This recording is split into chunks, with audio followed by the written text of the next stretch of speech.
1903 Springfield, chamber 30-06. CSAL members in the States will often carry these.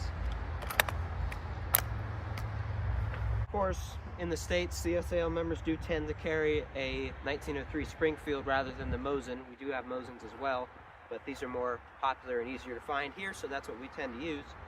But as a sidearm, we still use the Russian Makarov pistol. And of course, I'm not going to be firing this in this video because I've just got 2 clips left for it.